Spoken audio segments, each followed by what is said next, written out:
स्वागत है, आप देख रहे हैं कहानी कुर्सी की। उत्तर प्रदेश के ज्ञानवापी मस्जिद के मुद्दे पर मुख्यमंत्री योगी आदित्यनाथ ने एक बहुत बड़ा स्टेटमेंट दिया है। योगी आदित्यनाथ ने बिल्कुल दो टूक शब्दों में कह दिया कि ज्ञानवापी को मस्जिद कहेंगे आप तो दिक्कत है। ज्ञानवापी के अंदर देवी देवियों की प्रतिमाएं हैं और ये प्रतिमाएं हिंदुओं ने कहीं मस्जिद बनने के बाद जाकर नहीं रखी हैं। सीएम योगी ने कहा कि अगर ज्ञानवापी को मस्जिद कहेंगे तो विवाद होगा। सरकार ज्ञानवापी विवाद का समाधान चाहती है और मुस्लिम समाज को पहल करनी होगी। ये मानना होगा कि ये एक ऐतिहासिक गलती है। इसके लिए समाधान के लिए मुस्लिम समाज को ही आगे आना होगा। सुनिए योगी आदित्यनाथ की बात। मैं पिछले 6.25 वर्ष से अधिक समय से उत्तर प्रदेश का मुख्यमंत्री हूं और 2017 से उत्तर प्रदेश में कोई दंगा तो नहीं हुआ। ये बड़ी बड़ी बातें करने वाले लोग देखें तो कैसे चुनाव होने, नगर निकाय का चुनाव, पंचायत चुनाव यूपी का, विधानसभा का चुनाव यूपी का, और वेस्ट बंगाल में भी पंचायत के चुनाव हुए थे। क्या हाल हुए थे? वे लोग वेस्ट बंगाल बनाना चाहते हैं देश को, जिस प्रकार से वेस्ट बंगाल में भी टीएमसी की गवर्नमेंट ने किया था। कुछ लोग सत्ता में आकर के जबरन पूरी व्यवस्था को कैद कर देना चाहते हैं, और जो वेस्ट बंगाल में हमको देखने को मिला सबको, कैसे वहाँ विरोधी दलों के कार्यकर्ताओं को मारा गया, ये चीज़ें आंखों को खोलने वाली हैं। इस पर तो कोई बोलता नहीं। 1990 में कश्मीर में जो कुछ हुआ उस सब पे सब लोग मौन थे। आखिर ये दोहरा दृष्टिकोण क्यों? ज्ञानवापी काशी विश्वनाथ मंदिर, इस प्रॉब्लम का कोई सोल्यूशन है? अगर हम उसको मस्जिद कहेंगे तो फिर विवाद होगा। मुझे लगता है कि भगवान ने जिसको दृष्टि दी है वो देखे ना। त्रिशूल मस्जिद के अंदर क्या कर रहा है? हमने तो नहीं रखे ना। ज्योतिर्लिंग हैं, देव प्रतिमाएं हैं, पूरी दीवारें चिल्ला चिल्ला के क्या कह रही हैं। और मुझे लगता है कि ये प्रस्ताव मुस्लिम समाज की तरफ से आना चाहिए कि साहब ऐतिहासिक गलती हुई है और उस गलती के लिए हम चाहते हैं समाधान हो। इंडिया के बारे में आप क्या कहते हैं? INDIA जो विपक्ष का बना है, इंडिया नहीं बोलना चाहिए। ये जो ... ग्रुप है, चोला बदलने से पिछले कर्मों से मुक्ति नहीं मिल जाएगी। बहुत सारे लोगों को इस पर विवाद होगा, आपत्ति होगी, हो सकता है प्रतिक्रिया आती भी हो कि योगी आदित्यनाथ मुख्यमंत्री हैं, उनको एक ऐसे विवाद में, जैसा उन्होंने खुद का ऐतिहासिक विवाद में ऐसा पक्ष जो है नहीं लेना चाहिए। जब वो साफ कह रहे हैं कि वो क्या है, आंखों को दिखता है सब कुछ जाकर के, और वहां देवी प्रतिमाएं आज तो किसी ने नहीं रखी हैं, मस्जिद कहेंगे तो विवाद होगा। वो दिखता है। मुस्लिम जो इतिहासकार हैं उनका लिखा हुआ, ब्रिटिश जो हिस्टोरियंस हैं उनका लिखा हुआ, आप देखें तो बड़ा स्पष्ट है कि मंदिर को तोड़कर मस्जिद बनाई गई। इसलिए मैंने कहा विवाद आज इस बात पर होगा कि योगी जी क्यों बोले। योगी जी ने देश के, खासतौर से उत्तर प्रदेश के मुसलमानों को एक फेस सेविंग दिया है, एक एग्जिट रूट दिया है कि समाधान जो है वो सौहार्दपूर्ण माहौल में हो जाए।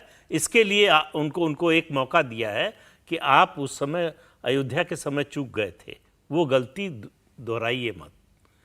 काशी और मथुरा जो विश्व हिंदू परिषद की मांग थी 1986 में, 85-86 में, कि ये 3 छोड़ दीजिए, बाकी किसी पर दावा नहीं करेंगे। वो बात अगर उस समय मुस्लिम समाज ने मान ली होती और मुस्लिम समाज मान लेता, असल में समस्या मुस्लिम समाज की ओर से नहीं है, समस्या इस देश के जो लोग अपने को सेकुलर कहते हैं, सेकुलर हिंदुओं की तरफ से है। वो नहीं होने देते, वो नहीं चाहते कि ऐसा हो। अब आप देखिए किस तरह का एजेंडा चलता है। बराक ओबामा की किताब का पहले भी जिक्र किया था मैंने। उन्होंने लिखा कि 26/11 के बाद भारतीय सेना तैयार थी हमला करने के लिए, सरकार भी चाहती थी, लेकिन इस बात पर चर्चा हुई कि अगर हम एक्शन लेंगे, कोई डिसाइसिव एक्शन होगा, मिलिट्री एक्शन होगा, तो उसका फ़ायदा बीजेपी को मिल जाएगा। बीजेपी को फ़ायदा मिल जाएगा, इसलिए आप राष्ट्र की सुरक्षा से समझौता कर लेंगे, उस पर चुप हो जाएंगे। तो ये वही मानसिकता है कि अगर मान ली बात तो इसका फ़ायदा बीजेपी को मिल जाएगा। तो जाहिर है मिलेगा भाई। जिस पर जो आंदोलन चलाएगा, जिसने अपनी 4 सरकारें जो है बलिदान कर दी इस आंदोलन पर, उसको फ़ायदा नहीं मिलेगा तो आपको कैसे मिल जाएगा? अयोध्या का आप पूरे जीवन विरोध करते रहे, अब मंदिर बनने लगा तो आप श्रेय लेने की होड़ में शामिल हो गए। एक बार योगी जी के बयान को एक बार जरा ठीक से एक बार कहें, एक बार रिपीट करना चाहिए। क्या कहा उन्होंने? पहले कहा ज्ञानवापी को मस्जिद कहेंगे तो विवाद होगा। दूसरा कहा सबूत बिखरे पड़े हैं, आंखों को दिखाई देते हैं, आज के प्रमाण वहां जाकर रखे हुए नहीं है। और फिर उन्होंने कहा ऐतिहासिक भूल है। ऑप्शन जो वो दे रहे हैं कि मुस्लिम समाज आगे आए, अब ये ऑप्शन कितना व्यवहारिक है? मुस्लिम समाज जब हम कहते हैं तो पर एक जेनरिक बात है, एक जनरल टर्म है। मुस्लिम समाज कौन आ गया है, किससे बात करे, क्या पेशकश करे? जो लोग उसका मुकदमा लड़ रहे हैं, जो लोग उसके पैरोकार हैं, दरअसल उन्हीं के पीछे हटने से मामला खत्म होगा। तो मस्जिद के इंतजामिया कमेटी है, इंतजामिया कमेटी है, मुस्लिम इंटेलेक्चुअल्स हैं, धर्मगुरु हैं उनके, वो ये मिलकर तय करें। All India Muslim personal law board है, इस तरह की संस्थाएं, वो मिलकर तय करें कि भाई अगर हम अदालत का रुख अख्तियार करेंगे, यही रवैया रहा तो हम यहाँ भी हारेंगे। अयोध्या में साबित करना अपेक्षाकृत मुश्किल था, लेकिन काशी और मथुरा में तो बहुत आसान है, बिल्कुल मतलब ओपन एंड शट केस है। नहीं वहां तो ऐसे लोग, वहां मैंने तो जो रिएक्शंस देखे खासकर अयोध्या का फैसला आने के बाद, कि एक मस्जिद हमारी चली गई, शहीद हुई हमारी एक मस्जिद, उसके बाद फैसला भी जो है अदालत ने दे दिया देश में शांति बहाल रखने के लिए, कोई बात नहीं। आज इसके बाद हिंदुस्तान में एक कोई दूसरी मस्जिद नहीं देने देंगे, ये रुख है। कैसे रोक लेंगे? अगर अदालत से फैसला हो जाएगा कि यहां मंदिर को तोड़कर मस्जिद बनाई गई थी, तो फिर क्या करेंगे? अदालत के सामने सब मानते हैं, लेकिन हम तो योगी जी तो कह रहे हैं ना कि वो आकर खुद ही पेशकश कर दें। किसी भी समस्या का समाधान अदालत से हो अच्छी बात है, लेकिन आपसी बातचीत से हो उससे अच्छी बात है, क्योंकि अदालत से होगा तो एक पक्ष जीतेगा, एक पक्ष हारेगा। आपसी बातचीत से होगा तो ये होगा कि हमने बड़ा दिल दिखाया, हमने जो इतिहास में गलती हुई थी हमने नहीं की थी, हमारी पीढ़ी ने नहीं की थी, हमारे पूर्वजों ने नहीं की थी, उसको हमने सुधार दिया। उसके लिए तो पहले मानना पड़ेगा ना कि गलती हुई थी। आप आज तक किसी ऐसे व्यक्ति से मिले हैं, किसी जिम्मेदार मुस्लिम व्यक्ति से मिले हैं जिसने माना हो कि हाँ यही काशी विश्वनाथ मंदिर है, औरंगजेब ने तोड़कर इस बार मस्जिद बना दी थी? बहुत से लोग हैं जो इस बात को स्वीकार करते हैं, लेकिन निजी बातचीत में उनको डर है कि अगर बोले, ये तो बड़ी बात हो गई। आप 3 तलाक पर देखिए, जो महिलाएं समर्थन कर रही थी उनको घर में बोलना मुश्किल था।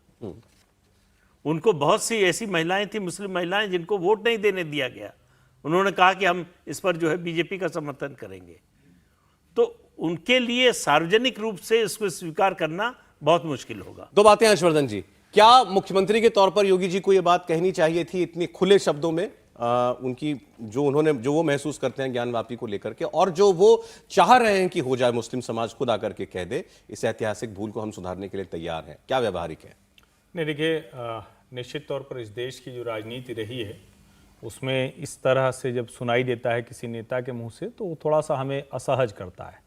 लेकिन योगी आदित्यनाथ की जो छवि रही है, और इसके पहले भी जो वो बात करते रहे हैं, तो जो विज्ञापन आता था ना, सीधी बात नो बकवास, तो उसी तरह के नेता हैं वो। और कई बार वो हमें लगता है कि ये ठीक नहीं है, लेकिन इसका एक दूसरा पहलू है कि वो राज्य के मुख्यमंत्री हैं। क्या ज्ञानवापी या किसी भी मसले में सरकार ने मुसलमानों के खिलाफ जाकर कुछ किया? नहीं किया। जब लाउड स्पीकर भी उतरे तो मंदिर मस्जिद दोनों जगह से उतरे। ये जिसको हम कहते हैं ना कि क्या राज्य के मुखिया के तौर पर वो व्यवहार कर रहे हैं, और उनकी अपनी क्या सोच है, क्या वो चाहते हैं, क्या वो कहते हैं, ये एक पक्ष है जो हमने देखा। और हमको लगता है कि ये सुनने में असहज करेगा कि भाई आप मुसलमानों को सीधे कह रहे हैं कि मान जाइए। लेकिन मैं थोड़ा सा पीछे ले जाता हूं। जब राम मंदिर का पूरा आंदोलन शुरू हुआ था, तो इस देश में ढेर सारी समझदार आवाजों ने कहा, और अगर इरफान हबीब और रोमिला थापर जैसे कम्युनिस्ट हिस्टोरियन नहीं रहे होते, तो शायद इस देश के बड़े वर्ग को मनाया जा सकता। और इस वक्त नहीं, तब मनाया जा सकता था जब देश बंटा, और पाकिस्तान सिर्फ और सिर्फ इस आधार पर बंटा कि हम एक मुस्लिम देश बना रहे हैं। अगर भारत को हम सेकुलर कंट्री के तौर पर भी देखें, तो क्या ऐसे कोई अवशेष, ऐसी कोई निशानी, ऐसा कोई प्रतीक होना चाहिए जो रोज 2 लोगों को लड़ा रही हो, रोज हिंदू मुसलमान को एक दूसरे के सामने खड़ा कर रही हो? और राम मंदिर के समय कहा गया कि भाई कम से कम ऐसी जगह पर जहां आपको बहुत साफ साफ दिखता है, जो प्रतीक सीधे जुड़े हुए हैं, जहां आस्था डिग नहीं सकती, उसे मान जाइए। नहीं बना था मंदिर तो क्या पंचकोसी और 14 कोसी और 21 कोसी परिक्रमा नहीं होती थी? होती थी पूरे अयोध्या की। लोग सरयू के किनारे किनारे घूमते थे, उनको पता है कि कहां से घूमना है। उसके लिए किसी राम मंदिर के बनने की प्रतीक्षा उन्होंने नहीं की। आज भी जो ज्ञानवापी है, काशी विश्वनाथ मंदिर है, वहां भी लोगों को पता है। और अगर श्रृंगार गौरी की पूजा करने लोग जा रहे थे, तो क्या वो मतलब किसी ने अलग से तो कुछ नहीं तैयार कराया रहा हो? फिर बंद क्यों करना पड़ा? तो निश्चित तौर पर यह होगा नहीं, और मैं ये मानता हूं कि होना भी नहीं चाहिए। अभी प्रदीप जी ने कहा कि कोर्ट से हो तो अच्छा, बातचीत से निकले तो और अच्छा। मैं कहता हूं ना, इस देश में बातचीत से कुछ नहीं होना चाहिए, बाकायदा कोर्ट से हो, ठप्पा लग के हो, क्योंकि बातचीत से होगा तो फिर कोई एक दूसरा आके खड़ा हो जाएगा, कहेगा कि हमसे बातचीत नहीं हुई थी और ये थोड़ी रह गई थी। असदुद्दीन ओवैसी, उनका स्टेटमेंट आया है, अभी मैं भी नहीं जानता क्या बोले हैं, इसी विवाद पर बोले हैं क्या, देखते हैं, जरा सुनते हैं। देखिए, ये इसको कहते हैं मुख्यमंत्री इस बात को जानते हैं कि इलाहाबाद हाई कोर्ट में एएसआई सर्वे के बारे में मुस्लिम पक्ष ने उसकी मुखालिफत की है, वो आजकल में हाई कोर्ट जजमेंट देने वाली है, और उसको देखते हुए उन्होंने इस तरह का एक बयान दिया, कंट्रोवर्शियल बयान दिया। ये जुडिशियल ओवररीच है। उनको पढ़ना चाहिए कि स्वामी विवेकानंदा ने उड़ीसा के एक बहुत बड़ी मंदिर के बारे में क्या कहा था। आप मुख्यमंत्री है, कानून को फॉलो करिए। आप कानून को फॉलो नहीं करना चाह रहे, वो मुसलमानों पर प्रेशर डालना चाह रहे, दबाव डालना चाह रहे हैं। जिस जगह पर 400 साल से मस्जिद है, आप वहां पर दबाना चाहते हैं। और आखिरी बात यह है कि मुसलमानों ने मथुरा में आज से 55-60 साल पहले हिंदू समाज के साथ एक एग्रीमेंट किया, और उसको कोर्ट में एग्रीमेंट सबमिट किया, मगर उसके बावजूद भी लिटिगेशन खोल दिया गया उसका। तो ये सिर्फ इनकी कम्युनल पॉलिटिक्स का एक हिस्सा है कि मुसलमानों पर दबाव बना रहे हैं। जानते हैं अभी हाईकोर्ट से फैसला आने वाला है, फैसला खिलाफ भी आ सकता है, इसलिए मुसलमानों को प्रेशराइज कर रहे हैं और आउटरीच मतलब अपनी सीमाएं लांघ रहे हैं मुख्यमंत्री योगी आदित्यनाथ। नहीं, मुख्यमंत्री योगी आदित्यनाथ को जो लोग जानते हैं, उनकी राजनीति को जानते हैं, उसमें कोई आश्चर्य की बात नहीं है। जिस तरह का स्टैंड लिया है, वही एक मुख्यमंत्री हैं, वही एक नेता हैं जो विधानसभा में खड़े होकर कह सकते हैं कि मैं हिंदू हूं, मैं ईद नहीं मनाता। सरकार कोई जो भी हो उसको भेदभाव नहीं करना चाहिए, लेकिन विचारधारा से समझौता भी नहीं करना चाहिए। अगर आप उस विचारधारा को मानते हैं, उस पर दृढ़ हैं, उसमें निष्ठा है आपकी, तो उसको मानना चाहिए। तो जो वो विचारधारा मानते हैं उस पर जो है उनकी निष्ठा जो है वो असंदिग्ध है। तो इसलिए वो इस तरह वो ये थोड़े करें कि कोर्ट का ये फैसला आएगा तो मानेंगे, ये आएगा तो नहीं मानेंगे। वो कह रहे हैं कि जो तथ्य सामने दिखाई दे रहा है उसको कैसे नकार दें, जो आंखों से दिखाई दे रहा है उसको उसके होने से कैसे इनकार कर दें। तो वो अपनी बात कह रहे हैं और फैसला उनको नहीं सुनाना है, न सरकार को सुनाना है, फैसला तो अदालत को सुनाना है। आस्था तो ओवैसी साहब की भी असंदिग्ध है ना, वो कह रहे हैं 400 साल से मस्जिद है, वो मस्जिद ही है वो। 400 साल से पहले क्या था वहां? प्रश्न यही है। 400 साल से तो है, लेकिन उससे पहले क्या था? ये देश 5000 साल से पुराना है, तो इसका इतिहास 400 साल पुराना तो है नहीं। तो 400 स्वामी प्रसाद मौर्य ने पूछा ना अभी, उन्होंने कहा जो मस्जिद के नीचे मंदिर ढूंढते हैं, फिर मंदिर के नीचे भी झांको और देखो कि मंदिर से नीचे कोई बौद्ध स्तूप तो नहीं था। तो नहीं, इसमें बौद्ध स्तूप का एक मसला आप हमेशा देखिएगा, पैटर्न क्या है कि जब जब हिंदू मंदिरों के अस्तित्व पे मसला आता है तभी बुद्ध स्तूप या बुद्ध मंदिरों की बात याद आती है। आपने कभी देखा है कि बुद्ध मंदिरों की बात तब की गई हो जब मंदिर और मस्जिद का मसला ना हो? तो ये एक बड़ा ही टैक्टिकल ये कार्ड है कि जब भी आप देखेंगे कि हिंदू मंदिरों के ऐतिहासिक अस्तित्व के ऊपर बात छिड़ेगी तो अचानक वो एक बात लाएंगे कि नहीं साहब, उसके पहले बुद्धिस्ट मंदिर था या बुद्धिस्ट स्तूप थे। और दूसरी बात, जहां तक ये ज्ञानवापी में है, ये साक्ष्य के तौर पर देखें तो बहुत ज्यादा विवाद नहीं है। कोई भी मुस्लिम समाज ये नहीं कह रहा है कि यहाँ पे जो शिवलिंग का अस्तित्व बताया जा रहा है वो झूठा है। सारा का सारा मामला एक लीगल टेक्निकलिटी पे आके रुकता है। वो लीगल टेक्निकलिटी क्या है कि कोर्ट का फैसला है कि प्लेस ऑफ वर्शिप एक्ट जो है उसके तहत आप खोल नहीं सकते मामला, वो फाइनल नहीं है, वो बदल सकता है। तो आप देखें कि ये जो एक कवायद है कि हर चीज को लीगैलिटी और टेक्निकलिटी पे ला दिया जाए, वो एक पक्ष है। दूसरा पक्ष है कि समाज में चाहे मुस्लिम समाज हो या हिंदू समाज हो, वो मान के चल रहा है, उन्हें पता है कि भाई इसकी वास्तविकता क्या है। लेकिन यहाँ पूरी की पूरी कोशिश लीगल ही नहीं है, यहाँ तो एक पूरा वर्ग है जो औरंगजेब को सेकुलर साबित करने में इतिहास के पुस्तक के माध्यम से या आर्गुमेंट के माध्यम से उस पर तुला हुआ है।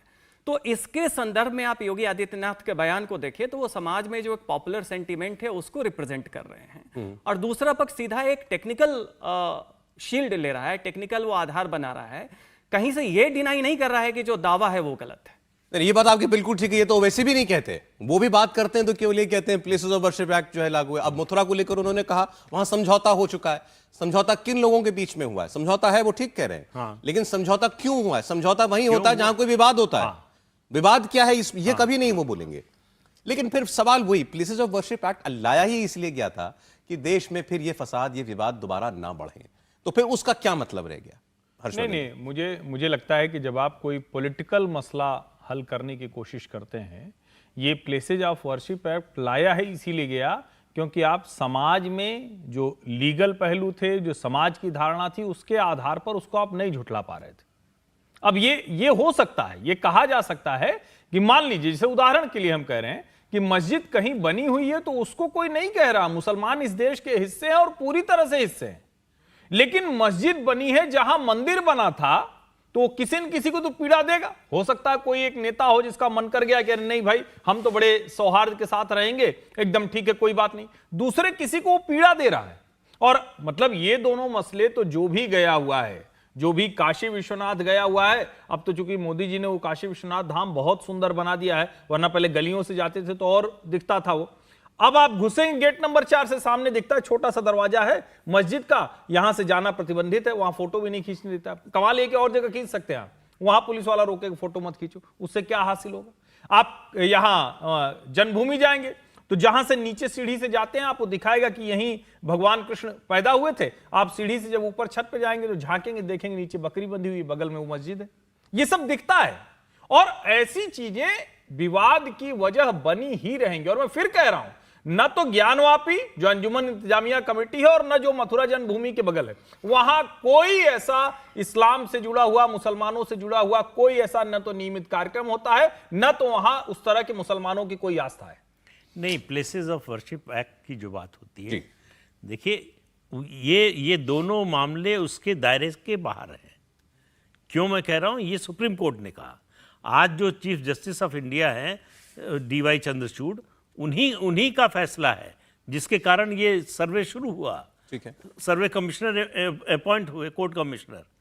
उन्होंने ये कहा कि ये सही है कि 1947 की स्थिति बहाल रहेगी, उसको नहीं बदला जा सकता, लेकिन ये असरटेन करने से ये कानून नहीं रोकता कि इसका मूल चरित्र क्या है, ये किस धर्म को बिलोंग करता है, इसको असरटेन करने की जरूरत है। वो इसी तरह से जो 4 तारीख को इलाहाबाद हाईकोर्ट का फैसला आएगा जिसमें पता चलेगा कि वो अनुमति देते हैं कि नहीं ASI को अपना सर्वे करने के लिए ज्ञानवापी परिसर में। इंडिया टीवी हर वक्त हर जगह डाउनलोड करने के लिए सर्च करें India TV news Google play store या ऐप स्टोर पर।